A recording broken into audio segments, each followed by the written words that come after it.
everyone, this is me Garima Singh. I hope you all are doing well and following the guidelines given by government to be safe from this pandemic, that is coronavirus. The best thing is that you can take precaution and stay at your home, be safe, just follow the precaution like wear mask, gloves, and don't step out. So let's start with our chapter. That is basically, I'm not discussing NCRT now, I'm discussing Indian Yearbook. It's come every year.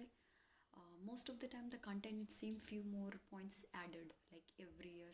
Sometimes it added, sometimes it's not. So I'm discussing Indian Yearbook. Its first chapter is the land and the people. So let's start with this one. I'm just telling you the crux of it, just the basic tidbits. When I discuss geography and other chapters like polity, history, other subjects, there you get the detailed information about this. In this one, just the tidbits of it. So let's start with the first chapter, that is land and people. So land and people, as I'll say, the India is the 10th in the world's countries. There are number of countries, so it the 10th most industrialized country, and is the sixth country who have gone into the outer space, that is in space.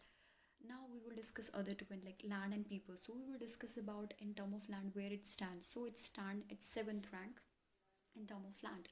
First one is Russia, second is Canada, third is US, then fourth is China, fifth is Brazil, sixth is Australia, seventh is India. And in terms of population, it's second, first is China. So that is about two things. Land it's seventh and its population it's second. Now we will discuss about its land frontier, its coastline. So land frontier is about 15,200 kilometer, and coastlines which include both the islands, that is Andaman on that of east side and Lakshadweep on west side. So it's 7,516 kilometer. These are the land frontier and one border with India. These are the 7 countries. We'll start with the west side. So there is Afghanistan. You have to memorize the map. Afghanistan, Pakistan, and move this side, little bit of Himalaya side. So it's China. If you discuss Afghanistan, Pakistan, China, Nepal, Bhutan, Myanmar, Bangladesh.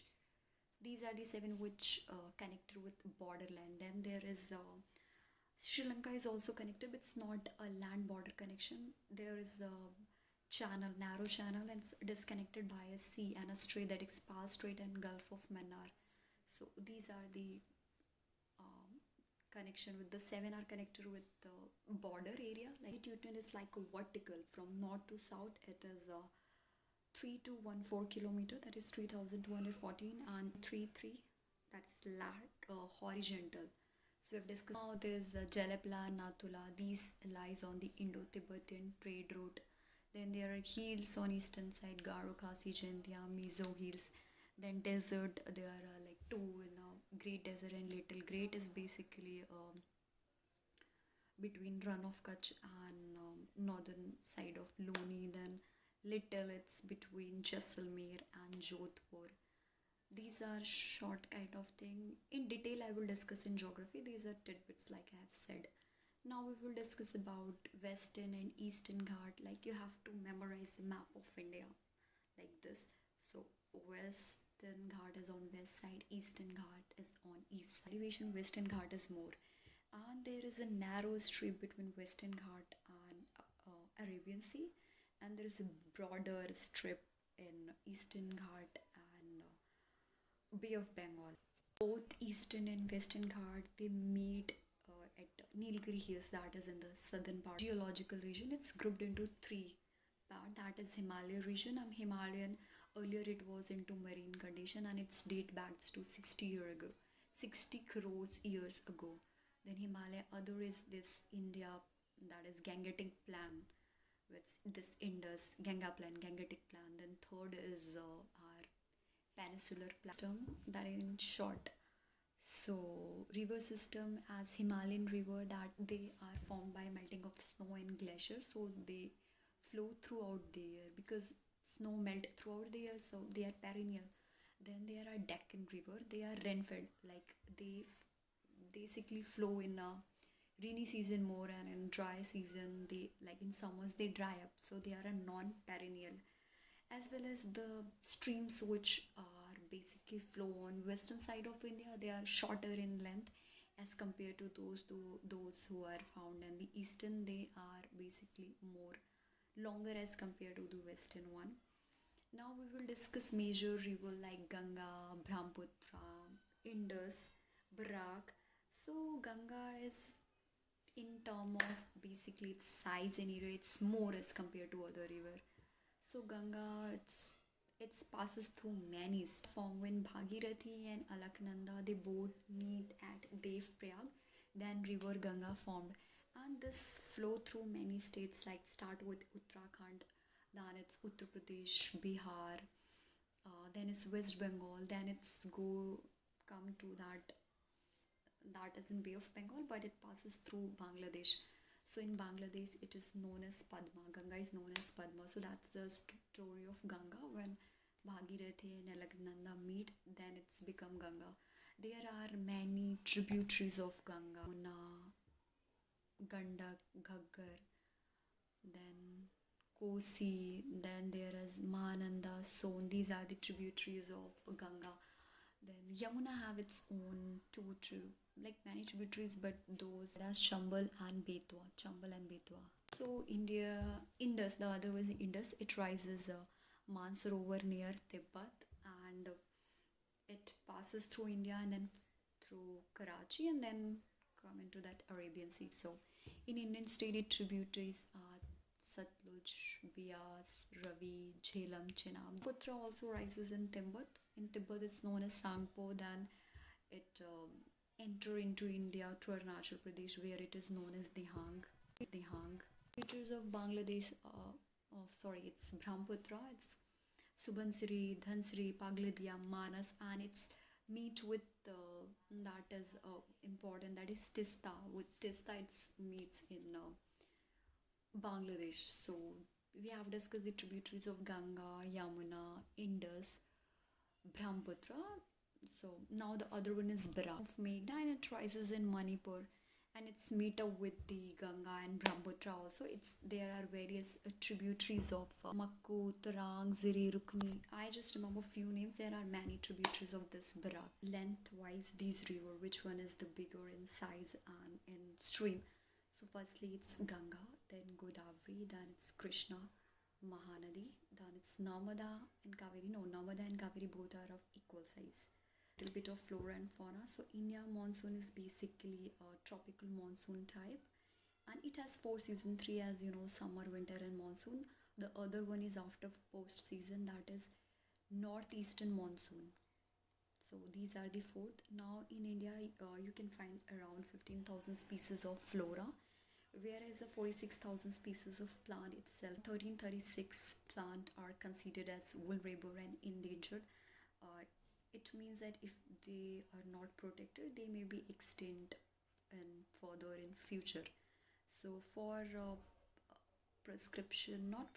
for preservation of this, there is a red data book where all the endangered species are included, so that they can be preserved from becoming extinct into 8 distinct forest region. That is flora species found. That is basically Indus basin, then Western Himalaya, Eastern Himalaya, then Assam, Ganga Plain, Deccan, Malabar, and Andaman. So these are the 8 forest region of India. Now we will discuss about fauna, that is about animal species. So for fauna, there are about 92,000 species in India. There are mammals. It include various like majestic elephant, then the Gaur or Indian basin, basically the largest of existing bovines. Then even we discuss about Himalaya fauna, which include wild sheep and goats, and basically various like ibex, shrew, tapir. These are the Himalayan fauna. Then in Eastern Ghat, you will find a saltwater crocodile. Basically, it was found along eastern coast and as well as in the Andaman and Nicobar island also. So these are the flora and fauna. These are, I'm just telling you the tidbits. These are the trivial information. You can say trivial as well as important. It's a tidbits, not trivial. It's a tidbits. Now we will how we have discussed flora and fauna, so you should know that Botanical Survey of India where situated. So both Botanical Survey of India and Zoological, they both are situated in Calcutta. A little bit of I will discuss about demographic profile. So last census was done in 2011. Now next gonna happen in 2021. So it's happened basically a range of gap of 10 year. In 2011, it happened in two phases. First is house census, that is house listing and house census. The other one is population in unfavorable to females. Like in the beginning of 20th century, it was more than a decline by 1941. But in 2011, it's again there's increase of a little bit. So it basically turning into favorable, but most of the time, like since it was unfavorable. Then we will talk about sex ratio. So it was more in Kerala, then it's followed by Pondicherry, and UT it was less in Daman and Diu. When we talk about literacy ratios, it's same both male and female. That was more in Kerala, and the lowest was in Bihar. So these are the short tidbits of it. Just the basic one you can go through. Yearbook you get most of it. Now I'm recording through videos, so I can't say those facts and figure like this because those are in number. I'm just telling you the information which is easy to understand. So I'm ending my chapter 1 with this one. Next I will start with next chapter, that is national symbol. So in the end I would like to say that like corona is going on and I mean lockdown period is there. So make good use of it, do whatever you like studying, do whatever you like it, and follow the government guidelines, that it's maintain social distancing and stay at home. That's the best thing. So till then, tune into this channel and keep on watching this video, as well as I have make videos on NCRT, as well as there you get the solution of NCRT of I have discussed I think class 12th 11th 10th. Economics I have discussed till 9 to 12th, and geography I have also I think I have discussed 10th 11.